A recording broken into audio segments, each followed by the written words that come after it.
لیکن اس کے ساتھ دوسرا فیصلہ بھی ایک ضروری ہے کہ یہ جو آرٹیکل 184(3) کی کارروائی ہوتی ہے اس کے اوپر رولز بنے, اس کا بیٹھ کے سارے جج صاحبان ایک سلوشن ڈھونڈیں. یہ ان کا انٹرنل معاملہ ہے. جہاں تک پی ٹی آئی کا تعلق ہے یا میرا اپنا ذاتی تعلق ہے, مجھے کوئی فرق نہیں پڑتا فل بینچ سنیں اس کیس کو, 9 ممبر بینچ سنیں, 3 ممبر بینچ سنیں, کوئی بھی جج سن لے, فیصلہ جلد آ جائے, جو بھی فیصلہ ہوگا ہم مانیں گے. ٹھیک ہے. اچھا, اب اس پہ مصدق ملک صاحب ایک رائے آئی ہے علی ظفر صاحب کی کہ ان کے خیال میں یہ کوئی لڑائی نہیں ہے, یہ ایک اختلاف رائے ہے.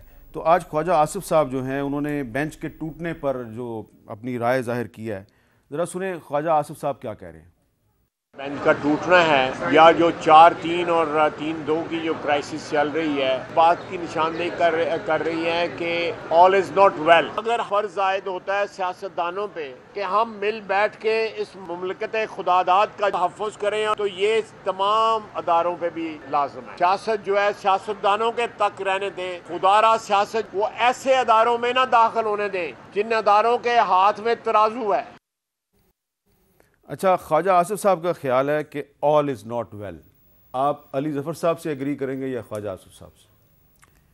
میں پہلے تو ذرا وہ آئینی مسئلے کی تشریح کرنا چاہتا ہوں جس کا میرے بھائی علی ظفر صاحب نے, بیرسٹر صاحب نے ذکر کیا ہے. یہ آئینی مسئلہ, یہ جو آج بل تھا, یہ 90 دن کا بل تو تھا نہیں. 90 دن ایک بڑی اہمیت کا حامل ہے اور ایک آئینی مسئلہ ہے, مگر یہ جو آوازیں آپ کو سنائی دے رہی ہیں اس کا اس سے تو کوئی تعلق نہیں ہے. 184(3) کی جو جورسڈکشن ہے اور بینچ کیسے بنیں گے اور بینچ میں کس کو ہونا چاہیے اور بینچ کتنا بڑا ہونا چاہیے, اس کا اس 90 دن سے تعلق ہے مگر انڈائریکٹ ہے. اصل بات تو کچھ اور ہے. اب اصل بات آپ چھوڑ دیں, مانیں کہ ہم تو سیاستدان ہیں اور ہماری تو کوئی سنتا بھی نہیں ہے اور ہماری پولرائزڈ ویو ہوتی ہے. یہ جو وکلاء برادری یہ تمام باتیں کر رہی ہیں, تو یہ کیا مسئلہ ہے؟ یہ غیر آئینی مسئلہ ہے. اور یہ جو جسٹس منصور علی شاہ نے جو لکھا ہے وہ کیا غیر آئینی لکھا ہے؟ وہ آئینی مسئلہ نہیں ہے. یا جو جسٹس فائز عیسیٰ نے کل جو دی ہے, ججمنٹ ایک دی ہے, اس کا آئین سے کوئی تعلق نہیں ہے. اور آج جو ایک جسٹس نے اپنے آپ کو بینچ سے ہٹا لیا ہے, اس کا بھی آئین سے کوئی تعلق نہیں. یعنی ماں سوا اس کیس کے جو ایک رخ سے پیش کیا جا رہا ہے, باقی تمام چیزوں کا آئین سے کوئی تعلق نہیں, بس اسی کا آئین سے تعلق ہے. ارے بھائی, ہماری بات چھوڑیں, ہم تو ویسے ہی در بدر ہیں بیچارے سیاستدان. آپ وکلاء کی آواز سن لیں, چلیں وکلاء کی آواز بھی چھوڑیں, اب آپ اپنے ججوں کی آواز سن لیں. آپ ذرا سنیں کہ ایک جج دوسرے سے مخاطب ہیں اور کہہ رہے ہیں کہ وہ جو ججمنٹ تھی مائنورٹی کی وہ کدھر گئی بھائی؟ وہ کدھر ہے کاغذ جس پہ 5 جج یا 5 ججوں کا جو دستخط ہونے تھے وہ ایک دوسرے سے مانگ رہے ہیں کہ نکالیں بھائی, وہ کدھر ہے, وہ دستخط کدھر ہیں, وہ دستاویز کدھر ہے؟ ایک کہہ رہے ہیں 4-3, ایک کہہ رہے ہیں 2-3, ایک کہہ رہے ہیں 3-2. جو عوام ہیں وہ کیا کریں؟ تو کوئی بحران تو ہے, کوئی مسئلہ تو ہے جو بڑا گہرا ہے, اتنا سمپل نہیں ہے جتنا سمپل اس کو فریم کیا جا رہا ہے. تو وہ آواز جو اتنے دیر سے چل رہی تھی, یعنی وہ کیا زبان خلق کو نکارہ خدا سمجھو, تو وہ نکارہ بچ گیا اب. اور لوگ کہہ رہے ہیں کہ اگر کوئی ایک امپریشن, ہر معاشرے میں ایک نیوٹرل آربیٹر کی ضرورت ہوتی ہے, ایک ایسا ادارہ یا ایسا شخص جس پہ سب کو اعتماد ہو. اور اگر اعتماد فریکچر ہونا شروع ہو جائے اور بات ایسی ہو کہ سیاستدانوں پہ ویسے اعتماد نہیں تھا, جمہوریت پہ ہم نے آپس کی لڑائی میں یہ جو پارلیمان ہے اس پہ اعتماد خراب کیا, اداروں کے خلاف جو سوشل میڈیا پہ لے دے ہوئی اس سے ان کا اعتماد گیا, میڈیا کے اوپر حملے ہوئے اور خواتین کی جو دل آزاری کی گئی تو میڈیا کا بھی وقار گیا. اب اگر اس ادارے کا بھی وقار چلا جائے تو پھر معاشرے میں رہ کیا جائے گا؟ اور کہا کیا جا رہا ہے؟ کہا یہ جا رہا ہے کہ بجائے اس کے کہ ایک شخص کے پاس یہ تمام طاقت ہو. ارے بھائی, پولیٹیشنز نہیں فیصلہ کریں گے, پارلیمان نہیں فیصلہ کرے گی, 3 سینئر موسٹ جج جو سپریم کورٹ کے ہیں وہ فیصلہ کریں کہ بینچ کیسے بنے گا, سو موٹو کیسے. تو اگر آپ کے خیال میں یہ کہہ رہے ہیں کہ آپ کے سپریم کورٹ جو ہے وہ پارلیمنٹ کی جو لیجسلیشن ہے جس کو آج سینٹ نے بھی منظور کر دیا ہے, اس کو ایکسیپٹ کر لے تو مسئلہ حل ہو؟ نہیں, دیکھیے نا, ایک پاور جو ہے وہ سنگل پرسن, دیکھیں نا, آپ نے اگر ادارہ مضبوط کرنا ہے تو ادارے کو توسیع دیں, اور اگر شخص کی طاقت، کسی شخصی طاقت کو بڑھانا ہے تو شخص کو ٹھیک ہے صرف توقیر دیں. اچھا آپ ذکر کر رہے ہیں جی کہ ججز کے ساتھ ساتھ جو وکلا ہے وہ بھی آپس میں تقسیم ہے، اسی لیے ہم نے ہارون رشید صاحب کو دعوت دی ہے جو پاکستان بار کونسل کے وائس چیئرمین ہیں. ہارون رشید صاحب یہ بتائیں سب سے پہلے کہ یہ جو بار بار ذکر ہو رہا ہے کہ آج قاضی فائز عیسیٰ صاحب کی سربراہی میں جو ایک بینچ ہے اس کی ایک 3 ممبر بینچ کی ایک ورڈکٹ سامنے آئی ہے، تو اس میں سے جسٹس امین صاحب نے اپنے آپ کو علیحدہ کر لیا ہے. یہ کیا واقعی آج ہی یہ فیصلہ جاری ہوا؟ نہیں میر صاحب، یہ تو 15 مارچ کا فیصلہ ہے جو آج منظر عام پر ہے. 15 مارچ کو لکھا گیا تھا؟ جی 15 مارچ. یہ ساری کہانی سے پہلے کا واقعہ؟ جی یہ ساروں سے پہلے کا ہے اور اسے کنسیڈر ہی نہیں کیا گیا. اچھا لیکن ہم تو یہ چاہتے ہیں کہ اگر سپریم کورٹ میں کوئی میٹر جائے تو وہ پبلک کو بھی اعتماد ہونا چاہیے اور سارے اداروں کو بھی اعتماد ہونا چاہیے کہ سپریم کورٹ جو بھی فیصلہ کرے گی وہ قوم اور ملک کی بہتری کے لیے ہوگا. تو میں یہ سمجھا ہوں آپ کی بات سن کے کہ یہ جو آج قاضی فائز عیسیٰ صاحب کی سربراہی میں جو 3 ممبر بینچ کا فیصلہ آج سامنے آیا ہے، یہ 15 مارچ کو لکھ کر چیف جسٹس صاحب کو دے دیا گیا تھا اور انہوں نے اس کو نظر انداز کر دیا. 15 مارچ کا آرڈر ہے یہ، اور ان کو پتا تھا کہ یہ آرڈر ہے، اس کے باوجود انہوں نے یہ بینچ بنا دیا. ڈیفینیٹلی پتا ہوگا اگر بینچ کا آرڈر ہے تو وہ تو پھر. اچھا اب اس میں سے جسٹس امین صاحب نکل گئے ہیں. اب کل اگر 4 ممبر بینچ جو ہے وہ دوبارہ ہیئرنگ کرتا ہے تو قاضی فائز عیسیٰ صاحب یہ کہہ سکتے ہیں کہ یہ کنٹیمپٹ آف کورٹ ہے؟ دیکھنا وہ تو اس لیے کہہ سکتے ہیں کہ انہوں نے اپنا ایک آرڈر پاس کیا ہوا ہے، لیکن شروع دن سے جب یہ رفٹ شروع ہوئی تو ہمارا پاکستان بار کونسل کا اور وکیلوں کا یہی ایجنڈا تھا کہ فل بینچ تشکیل دیا جائے. فل بینچ میں جو بھی ڈیسیجن ہوگا وہ آل پارٹیز کو یا عوام کو یا اداروں کو ایکسیپٹیبل ہوگا. جب تک فل بینچ تشکیل نہیں ہوتا اور یہ ریفٹ آپ دیکھ رہے ہیں کبھی یہ 9 کا بینچ ہوتا ہے، کبھی یہ 7 کا بینچ ہوتا ہے، کبھی یہ 5 کا ہوتا ہے، اب یہ 4 پہ رہ گئے. تو جو لوگوں کی سوچ ہے اس کے مطابق اگر کیا جائے اور آئین کی روح کے مطابق کیا جائے، 183(4) میں تو 184 اس میں تو یہ مینشن ہی نہیں ہے کہ کتنے بینچ ہوں گے. وہ تو ظاہر ہے جب تک نہیں ہے یہ پروویژن تو چیف صاحب اپنا اختیار استعمال کرتے ہیں. تو اسی چیز کو، اسی پرابلم کو ریزالو کرنے کے لیے قاضی فائز عیسیٰ صاحب نے جو آرڈر کیا ہے وہ یہی کیا ہے کہ اس کو ایک شخص کے ہاتھ میں یہ نہیں ہونا چاہیے. کم از کم 3 سینئر جو ججز ہیں وہ یہ ڈیسائیڈ کریں کہ اگر اتنا کوئی پرابلم ہے، کوئی نیشنل انٹرسٹ کا ہے، پبلک امپورٹنس کا میٹر ہے، تو وہ کم از کم 3 جج بیٹھ کے ڈیسائیڈ کریں کہ کون سا بینچ سنے گا، کتنے لوگ ہوں گے. تو اب میں ابھی علی ظفر صاحب کے پاس جاتا ہوں، لیکن مجھے یہ ذرا مختصراً بتائیں کہ کل ہم تو سب چاہتے ہیں کہ مسئلہ حل ہو جائے، تو کل جب یہ بیٹھیں گے 4 ممبر بینچ جب بیٹھے گا تو پہلے وہ اس قاضی فائز عیسیٰ صاحب والی ججمنٹ کے معاملے کو دیکھے گا یا ڈائریکٹ پرانا جو ایشو چل رہا ہے اس کی طرف چلا جائے گا؟ ویسے تو اگر قاضی فائز عیسیٰ صاحب کا آرڈر اس کو نہیں کیا جاتا یا اس کو نہیں دیکھا جاتا تو وہ تو اسی طرح موجود ہے. اب تو قاضی صاحب اس کو نظر انداز نہیں کیا جا سکتا. اس کو وہ بھی تو سپریم کورٹ کا ہی آرڈر ہے اور 3 رکنی آرڈر ہے. اچھا علی ظفر صاحب اب یہ بتائیں نا، یہ ایک اب آئینی معاملہ ہے کہ ایک 3 ممبر بینچ کا آلریڈی ایک آرڈر موجود ہے اور 4 ممبر بینچ دوبارہ اگر 184(3) کے تحت جو آپ نے پٹیشن کیا ہے اس کو سننا شروع کر دیتا ہے تو ایک کوئی نیا مسئلہ تو نہیں کھڑا ہو سکتا؟ جی دیکھیں، یہاں تک تو بالکل درست ہے کہ جو 3 ممبر بینچ کا میجورٹی 2-1 کا جو فیصلہ ہے جس میں قاضی فائز عیسیٰ صاحب ہیڈ کر رہے تھے، وہ سپریم کورٹ کی ایک ججمنٹ ہے یا ایک آرڈر ہے، انٹرم صحیح لیکن ایک آرڈر ضرور ہے، اور اس میں یہ کہا گیا ہے کہ آرٹیکل 184(3) کے جو کیسز ہیں ان کو روک دیا جائے.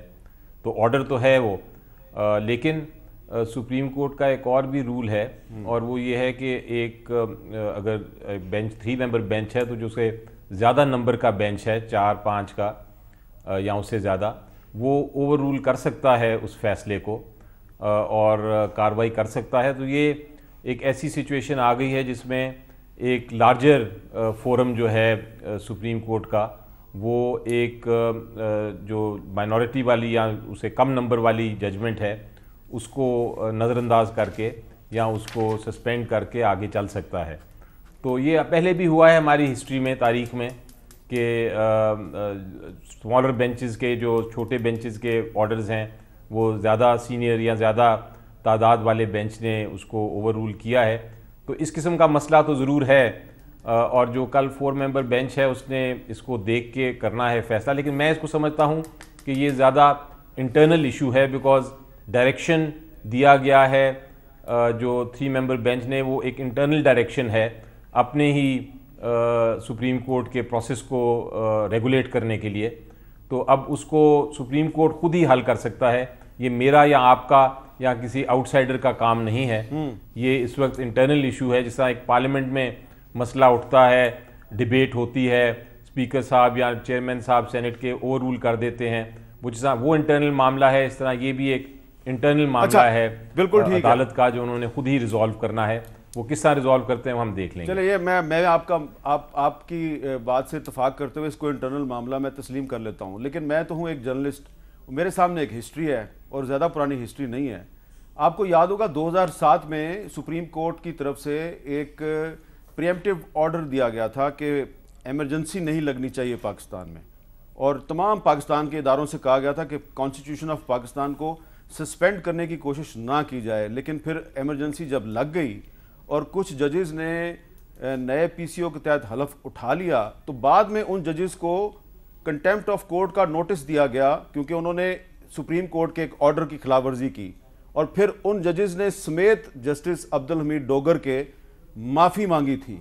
اس لیے میں نے یہ سوال اٹھایا کہ میرے سامنے ایک ہسٹری ہے سپریم کورٹ آف پاکستان کی کہ سپریم کورٹ کے ججز نے اپنے بردر ججز کو کنٹیمپٹ آف کورٹ کا نوٹس دیا.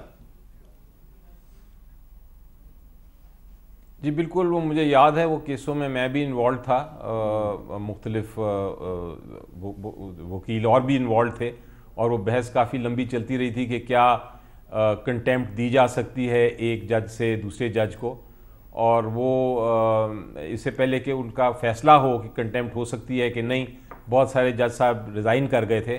لیکن آپ کی بات درست ہے کہ یہ ایسا بھی ہماری ہسٹری میں ہے, ایسا بھی ہماری ہسٹری میں دیکھنے میں آیا ہے, جوڈیشل ہسٹری میں, جہاں آپ کو یاد ہے نواز شریف صاحب کے خلاف کنٹیمپٹ کا معاملہ چل رہا تھا, اور اس زمانے میں 2 یا 3 بینچز بن گئے تھے, اور انہوں نے آپس میں ایک بینچ ایک آرڈر فرماتا تھا, دوسرا بینچ اس کو سسپینڈ کر دیتا تھا, اور لٹرلی ایک کمرے سے دوسرے کمرے میں وہ ایک جس کو کہتے ہیں میزائلز کی طرح وہ اسٹے آرڈرز اور ختم ہو رہے تھے.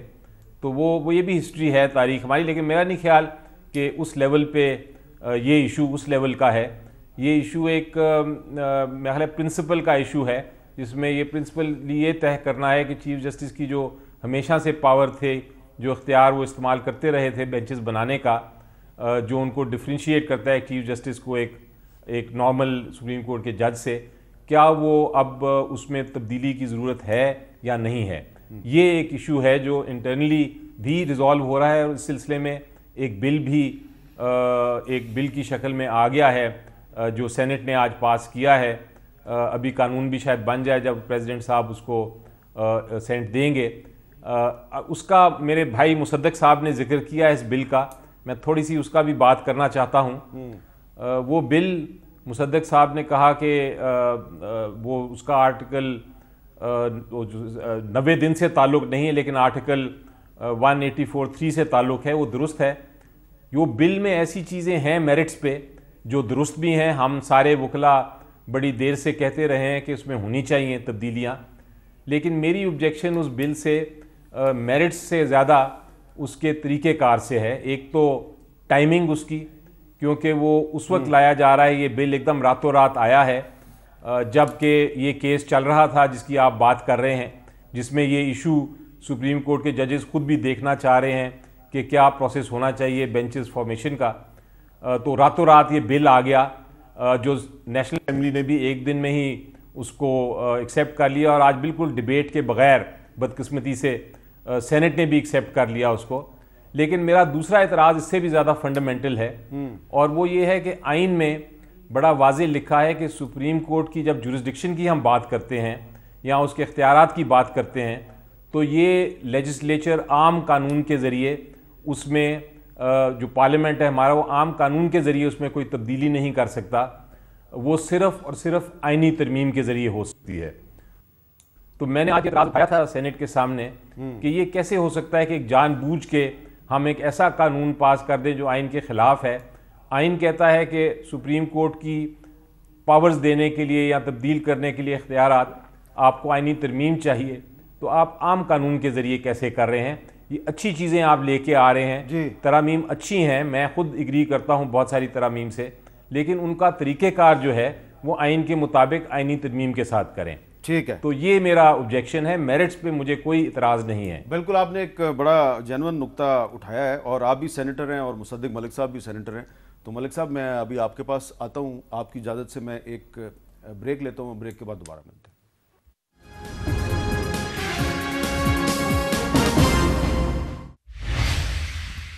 کیپٹل ٹاک میں دوبارہ خوش آمدید. اچھا مصدق ملک صاحب, علی ظفر صاحب جو ہیں وہ کہہ رہے ہیں کہ یہ جو آج بل سینٹ نے پاس کیا ہے, جو پریزیڈنٹ کو بھجوا دیا گیا ہے, اور بل جو ہے وہ دراصل اس کے بہت سے مقاصد ہیں, یقیناً یہ والا بھی ایک مقصد ہے, لیکن اس میں محسن داوڑ صاحب نے بھی ایک چیز شامل کی ہے, اور اس کے نتیجے میں اب نواز شریف صاحب کو اپنی نااہلی کے خلاف اپیل دائر کرنے کا بھی رائٹ مل گیا ہے. تو آپ بنیادی طور پہ پاکستان میں کوئی آئینی بحران حل کرنا چاہتے ہیں یا نواز شریف صاحب کی نااہلی ختم کروانا چاہتے ہیں؟ بڑا اچھا آپ کا سوال ہے, لیکن علی بھائی میں بڑے اچھے دوست ہیں, بڑے پرانے دوست ہیں, بڑے اچھے دوست ہیں, لیکن انہوں نے بڑی اچھی ایک بات کی. انہوں نے کہا کہ 3 ممبر بینچ کا فیصلہ جو ہے وہ 4 ممبر بینچ اس کو نظر انداز کر دے سکتا ہے. تو میں نے کہا, سوچا دل میں کہ یہ نظر اندازی کا انداز کچھ اچھا نہیں ہے, اور میں نے سوچنا شروع کیا کہ وہ بینچ کتنا بڑا تھا جس نے نواز شریف کو یہ کہا تھا کہ تم اپنے بیٹے کی کمپنی میں بورڈ کے ممبر تھے, تنخواہ لے سکتے تھے, اگرچہ لے سکتے تھے مگر نہیں لی, مگر کیونکہ لے سکتے تھے اس وجہ سے اب تم ساری زندگی کے لیے نااہل ہو گئے ہو, اور نہ صرف نااہل ہو گئے ہو وزیر اعظم کے طور پہ بلکہ پارلیمنٹ کے ممبر کے طور پہ بھی, اور نہ صرف پارلیمنٹ کے ممبر کے طور پہ بھی بلکہ جو پارٹی آرگنائز کرنے کا فنڈامنٹل رائٹ ہے وہ بھی آج تم سے لے لیا گیا ہے. وہ کتنا بڑا بینچ تھا, اور اس کو نظر انداز کرنے کے لیے کتنا بڑا بینچ چاہیے تھا. پھر میں نے سوچا کہ ہاں یہ تو بات چھوٹی ہے, ایک اور بھی تو بینچ تھا جس نے وہ جج ارشد صاحب کی ویڈیو کے متعلق کہا تھا کہ ارشد اگر خود ہی یہاں پر آ کے کہے کہ میری مرضی سے یہ ویڈیو ریکارڈ کی گئی ہے تبھی یہ صرف ایڈمٹ ہو سکتا ہے, تو اس سے بڑا بینچ بھی تو ایک ہونا چاہیے تھا. وہ کون سا کس سائز کا بینچ تھا؟ پھر مجھے یاد آیا یہ تو کچھ بھی نہیں ہے, یہ تو بھٹو صاحب کو بھی ٹانگ دیا گیا تھا, وہ بھی ایک بینچ تھا, تو اس سے اوپر بھی کوئی بینچ ہوگا. پھر مجھے یاد آیا وہ تو مولوی تمیز الدین کا بھی ایک کیس تھا, وہ جسٹس منیر صاحب والا کتنا بڑا بینچ تھا, اس کا بڑا بھی بینچ. پھر میں نے کہا یار یہ میں کیا آئینی تکرار میں پڑ گیا ہوں, مولوی تمیز الدین اور ذوالفقار علی بھٹو اور ایڈمیشن آف ویڈیوز. مجھے تو یہ سوچنی چاہیے چھوٹی چھوٹی چیزیں, مثلا ریکو ڈک, آپ تھوڑی سی خود کلامی کا شکار ہو رہے ہیں. کچھ آپ نے کوشچن دی تو میں رک گیا. آپ دیکھیں, آپ میری رفتار رکنے کی دیکھیں, چلنے کی تو جو تھی وہ تھی, ٹھیک ہے, لیکن میں رک گیا ہوں. اب حالانکہ میرے گمان میں کچھ ہیں باتیں, لیکن اب آپ نے روک دیا تو بہت مہربانی, میں رک جاتا ہوں. بہت شکریہ. تو ہارون رشید صاحب آپ سمجھ گئے ہیں کہ مصدق ملک صاحب جو ہیں وہ کیا کہنا چاہ رہے ہیں. تو آپ یہ سمجھتے ہیں کہ اگر فل کورٹ بن جائے تو سارے مسئلے حل ہو سکتے ہیں؟ ڈیفینیٹلی. دیکھیں نا, ہم نے عدلیہ کو آزاد کرایا بڑی موومنٹ میں, اور اس میں وکلاء نے بڑی قربانیاں دی تھی, اور عدلیہ سے یہی ایکسپیکٹ کیا جاتا تھا کہ عدلیہ اب اس ملک میں آزاد رہے گی اور اپنی جوڈیشری کو مثالی بنائے گی, لیکن وہ آج تک دیکھنے میں نہیں آیا.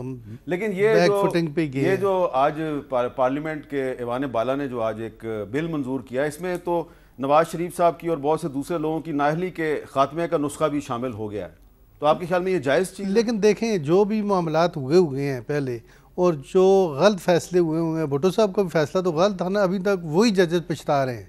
انہی ججز نے آ کے نسیم حسن شاہ نے کہا تھا کہ ہم سے یہ غلطی ہوئی ہے, لیکن اس فیصلے کے خلاف ایک پریزیڈنشل ریفرنس دائر کیا پیپلز پارٹی کے دور میں, وہ سپریم کورٹ میں آج تک پینڈنگ ہے, اور اس کو ڈیسائیڈ نہیں کیا گیا. وہ ایک علیحدہ بات ہے, لیکن بھٹو صاحب کا کیس آج تک پورے پاکستان کی ہسٹری میں کسی کیس میں بھی ایز اے ایگزامپل استعمال نہیں کیا جاتا کہ 109 میں انہیں ہینگ کیا گیا اور 109 میں کسی کو ڈیتھ پینلٹی. اچھا, یہ آپ کی بات بالکل جائز ہے. اچھا علی ظفر صاحب, کل پریزیڈنٹ عارف الوی صاحب سے میری گفتگو ہوئی تو ان سے بھی میں نے یہ پوچھا جی کہ کیا کسی سیاستدان کو نااہل قرار دینا کسی مسئلے کا حل ہے, تو انہوں نے مجھے کیا جواب دیا, شاید آپ نے نہ سنا ہو تو میں آپ کو سنانا چاہتا ہوں. سیاستدان کی نااہلی پاکستان کے مسائل کا حل ہے؟ نہیں, کبھی بھی نہیں تھا. تو نواز شریف کی نااہلی بھی مسئلے کا حل نہیں تھا؟ میرے خیال سے اس نے کمپلیکیٹ کیا. یہ ہائنڈ سائٹ میں کہہ رہا ہوں. میں یہ سمجھتا ہوں آج بھی کہ کسی پارٹی کو بین کرنا, نیپ جو تھی نیشنل عوامی پارٹی وہ بنی NDP, شہرباز خان مزاری صاحب نے لیڈ کیا. نیشنل ڈیموکریٹ پارٹی نام بدل کر کے بھی آ گئی, ان اسٹیج ان ایگزسٹنس. اچھا, اب میرا آپ سے سوال یہ ہے کہ عارف الوی صاحب بھی یہ کہہ رہے ہیں جی کہ نواز شریف صاحب کو نااہل قرار دینا بھی غلط تھا, اور اس سے پہلے جب بھٹو صاحب کے دور میں نیب کو بین کیا گیا تھرو سپریم کورٹ, وہ بھی غلط تھا. تو آپ یہ سمجھتے ہیں کہ اب اگر آج پارلیمنٹ نے ایک بل کے ذریعے اس ایشو کو بھی حل کرنے کی کوشش کی ہے اور جو نااہل قرار دیے گئے ان کو اپیل کا رائٹ دے دیا, تو یہ مناسب ہے؟ جی دیکھیں, سب سے پہلے تو جو چیز پاسٹ اینڈ کلوزڈ ہو جائے اس کو آپ قانون سازی کے ذریعے دوبارہ سے اوپن نہیں کر سکتے. یہ قانون ہے, آپ اس کو درست اچھا قانون سمجھیں یا برا قانون سمجھیں, قانون یہی ہے. اور اگر آپ کسی کو اس طرح اجازت دیں گے کہ پرانے کیسز کھول دیں اور وہ دوبارہ سے اپیلیٹ فورم پہ چلا جائے, تو وہ چونکہ غیر آئینی قانون ہوگا تو اس کو کوئی بھی چیلنج کر کے کالعدم قرار دلوا سکتا ہے. دوسری بات یہ ہے کہ جب آپ ایک شخص کی کوشش کریں تو آپ اس کے ساتھ نظام کے بارے میں بھی سوچیں کہ کیا وہ تو نہیں ڈوب جائے گا. کیونکہ اگر آپ ایک شخص کو بچانے کے لیے آپ کہتے ہیں کہ جتنے کل 184 کے کیسز ہیں وہ دوبارہ سے ان کی سماعت ہوگی اور اپیلیٹ فورم ان کو سنے گا, تو لاکھوں کیس جو 184(3) کے تحت فیصلے ہو چکے ہوئے ہیں وہ پھر سب پہ لاگو ہوگا قانون.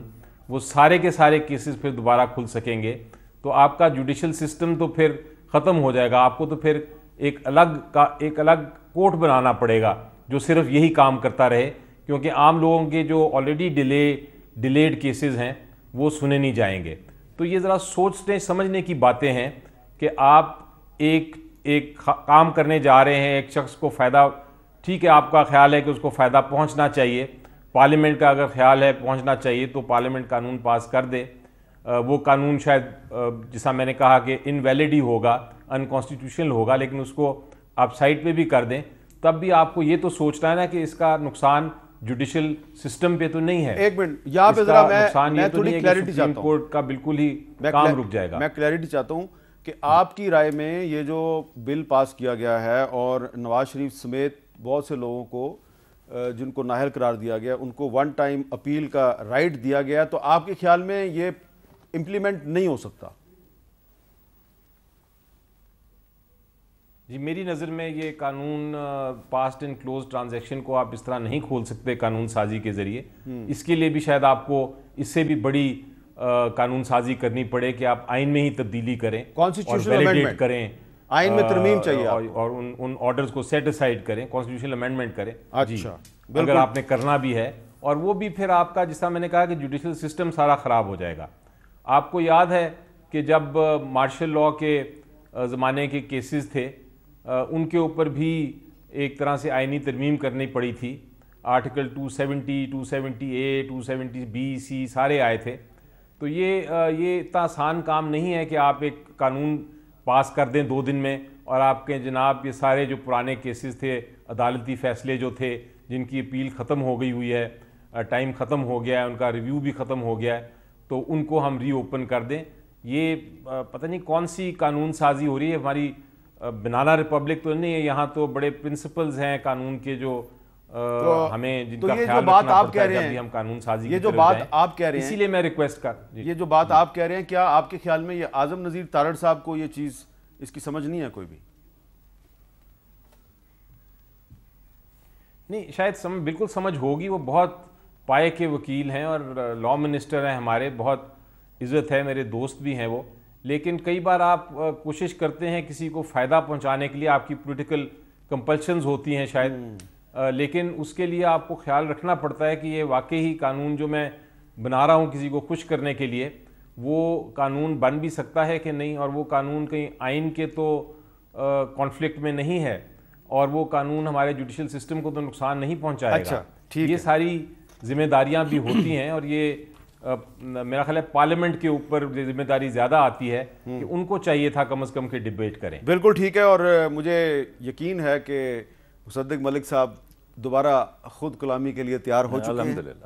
الحمدللہ تیار ہیں وہ، اور ایک وقفہ اور وقفے کے بعد مصدق ملک صاحب کو پھر کوئی چیزیں یاد آ گئی ہیں اور وہ ان کا اظہار کریں گے آپ کے سامنے اپنے مخصوص پرکشش انداز میں. وقفے کے بعد دوبارہ ملتے ہیں.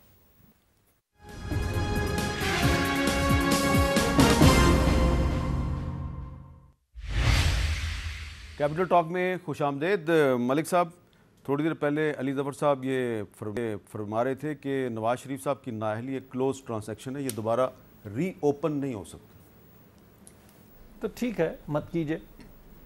250 سال سے زیادہ پہلے ولیم بلیک سٹون نے ایک ڈاکٹرین بنائی جس پہ پوری ویسٹرن جورسپروڈنس جو ہے اس کو فالو کرتی رہی، اور وہ ڈاکٹرین یہ تھی کہ the law holds that it is better 10 guilty persons escape than 1 innocent suffer.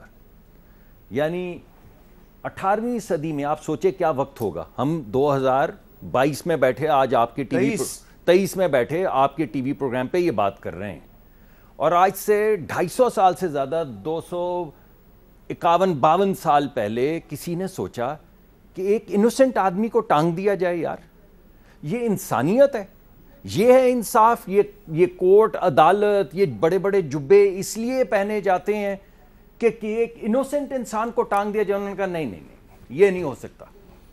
Waste کے اندر قانون یہ ہے کہ 10 گلٹی لوگ بے شک نکل جائیں، لیکن ایک انوسنٹ آدمی کو نہیں سزا ہونے دیں گے، ایک انوسنٹ کو. اب میں آپ سے سوال پوچھتا ہوں کہ اس وجہ سے کہ عدالت کے لیے سہولت نہیں ہے، ان کے لیے سہل نہیں ہے، ذرا مشکل پڑ جائے گی، کیسز آ جائیں گے. یعنی ان لوگوں کو جن کی زندگیاں برباد ہو گئیں، وہ لوگ جو جیل کی کال کوٹریوں میں بیٹھے ہوئے ہیں، وہ لوگ جن کی نسلیں آپ نے ان کا نام خراب کر دیا، مٹی کلنک کے ٹیکے لگا دیے، غلط لگا دیے، اور ایک سہولت پیدا ہو رہی ہے کہ وہ اپنا نام صاف کر سکیں. اور آپ کہہ رہے ہیں انکنوینئنٹ ہے ہمارے لیے. بھائی کیس آ جائیں گے، پھر سننے پڑیں گے، تو کیا انصاف کریں گے؟ یہاں بیٹھ کے انصاف کریں گے؟ اب ہو گیا بھائی، کلوز ٹرانزیکشن ہے. اگر نا انصافی ہو گئی، کسی کو ٹانگ دیا، پیسے نہیں لیے. وہ مریم صاحبہ کو کہا کہ وہ تم نہیں تمہارا وکیل، تمہارے وکیل نے ایک فونٹ ڈاؤن لوڈ کیا تھا جو تھا اس وقت، لیکن مائکروسافٹ میں تو نہیں تھا نا، وہ تو ابھی بیٹا ٹیسٹنگ ہو رہی تھی. 8 سال سزا، 8 سال سزا. تو آپ یہ کہہ رہے ہیں کہ یہ بڑی انکنوینئنٹ سی بات ہے کہ ہم اب وہ سارے. آپ نے مجھے تو ڈیفنس پہ ڈال دیا، حالانکہ میں نے تو نہیں کہا تھا یہ. نہیں میں آپ کیونکہ دیکھ میری طرف نہیں، میں اب آپ سامنے بیٹھے، مجھے آپ کی نظروں کے تیر جو ہیں وہ مجھے سہنا بڑا. میں یہ کہنا چاہ رہا ہوں کہ انصاف کے لیے انصاف کے تقاضے پورے کرنے پڑتے ہیں. بالکل. انصاف کا مطلب ہی یہ ہے کہ اگر کچھ غلط ہوا ہے تو اس کو صحیح کیا جائے. اچھا، اب آپ قانونی رائے دیجئے کہ یہ ایک کیس جو ہے وہ طے ہو چکا ہے اور اس کو دوبارہ کھولنا ممکن ہے؟ لیکن نا سپریم کورٹ کے پاس تو 184 کے اختیارات ہی بہت زیادہ ہیں. اچھا، وہ تو کسی بھی معاملے کو ٹیک اپ کر. ماضی میں کوئی ایسا کبھی ہوا ہے؟ ماضی میں بھی کتنی دفعہ ہوا ہے. کوئی مثال دیں. نہیں، یہ میں نے مثال نواز شریف صاحب کی دی تھی. اچھا، کہ انہوں کو 2-3 سال پہلے سزا دے کے اس میں نائل کر کے طیارہ کیس میں، وہ جو طیارہ ہائی جیکنگ کیس، جی طیارہ ہائی جیکنگ کیس میں انہیں نائل کر دیا گیا تھا، انہیں سزا ہوئی تھی، اور ان کی ریویو 2-3 سال بعد دائر ہوئی تھی، اور اس 2-3 سال بعد انہیں ان کی سزا ختم کر دی گئی اور انہیں اچھا فارغ تو کر دیا. علی ظفر صاحب، اب میرے پاس وقت کم ہے، تو یہ ذرا دیکھیے کہ یہ ایک مثال آئی ہے کہ نواز شریف صاحب کو طیارہ ہائی جیکنگ کیس میں سزا ہوئی، پھر 2-3 سال بعد ریویو آیا اور پھر وہ سزا جو ہے ان کی ختم ہو گئی تھی. تو یہ ہر مرتبہ نواز شریف صاحب کوئی نہ کوئی راستہ نکال لیتے ہیں. اور علی بھائی سے وہ 191 کا بھی آئین میں پوچھ لیجئے کہ ذرا اس پہ علی ظفر صاحب جلدی یہ جو کیس جس کی بات کر رہے ہیں جی، وہ کیس میں ایکچولی وہ اس کیس میں سپریم کورٹ آف پاکستان نے کہا تھا چونکہ وہ ملک سے باہر جانا پڑا تھا اور ان کے پاس یہ پاسبلٹی نہیں تھی کہ ریویو فائل کر سکیں وقت میں، تو ان کو کنڈونیشن دے دی گئی تھی کہ وہ جو عرصہ انہوں نے پاکستان سے باہر گزارا ہے اس عرصے میں ریویو چونکہ وہ فائل نہیں کر سکے تھے، اتنا عرصہ مائنس کر کے ان کو اجازت دی تھی کہ اب چونکہ پاکستان میں آ گئے ہیں, وہ تو پھر اب بھی باہر مشرف ہیں. صاحب کا زمانہ تھا, لیکن وہ ابھی بھی باہر ہیں نا, ابھی واپس ابھی بھی وہ باہر ہیں, لیکن وہ ایک اسپیشل ہارون رشید صاحب کہہ رہے ہیں ابھی بھی باہر ہیں, لیکن میرا خیال ہے ہارون رشید صاحب اس میں فرق ہے. ابھی تو اس وقت وہ زبردستی بھیجا گیا تھا, ابھی تو وہ خود گئے ہیں. نہیں ہے تو وہ تو بیمار تھے تو اس لیے گئے ہیں نا, تو ابھی بھی بیمار ہیں. تو یہ تو آپ انہیں جی علی ظفر صاحب ذرا اس کو ذرا کنکلوڈ کر دیں, ذرا کلوز کر دیں آپ اس معاملے کو. جی بالکل صحیح آپ نے فرمایا حامد میر صاحب. یہ جو وہ بڑا فرق ہے, اس وقت ان کو زبردستی بھیجا گیا تھا اور اسی لیے سپریم کورٹ نے کہا کہ ان کے پاس کوئی پاسبلٹی نہیں تھی واپس آنے کی. لیکن اس وقت تو یہ پوزیشن نہیں ہے. انہوں نے بلکہ ریویو فائل کر چکے ہیں اس کیس کے خلاف جب وہ ادھر تھے, اور وہ کیس ختم ہو گیا. اس کی تو اب ریویو کا بھی پاسبلٹی نہیں, کوئی لمیٹیشن کا ایشو نہیں. تو وہ بڑا مختلف کیسز ہیں دو جس کا یہ ذکر کر رہے ہیں. میرا خیال ہے ہسٹری میں کوئی ایسا کیس نہیں ہے جو پاسٹ اینڈ کلوزڈ ہو اور وہ اس کو اوپن کر دیا ہو, اس کو دوبارہ سنا گیا ہو. اچھا, آخر میں کہنا چاہوں گا حامد میر صاحب کہ آپ کو مبارک ہو. آپ کا آکسفورڈ یونیورسٹی میں نے سنا تھا, ایک آپ نے کہا تھا یہ سیڈیشن لاء کے خلاف آپ نے بڑی اچھی ایک اسپیچ کی تھی, وہ آج فیصلہ آ گیا ہے. آپ کی کاوش تھی اس قانون کو ختم کرنے کی. بالکل, اور میں پاکستان کے تمام جو آئین پسند اور جمہوریت پسند لوگ ہیں ان کو مبارکباد دیتا ہوں کہ انگریزوں کا مسلط کردہ 124A کا بغاوت کا قانون جو ہے وہ لاہور ہائی کورٹ نے ختم کر دیا ہے. کاش کہ یہ قانون پاکستان کی پارلیمنٹ ختم کرتی, لیکن جو کام پارلیمنٹ نہ کر سکی وہ لاہور ہائی کورٹ نے کر دیا. جن جج صاحب نے یہ کام کیا ان کو ہم خراج تحسین پیش کرتے ہیں, ان کو سلام پیش کرتے ہیں. اجازت دیجیے, اللہ حافظ.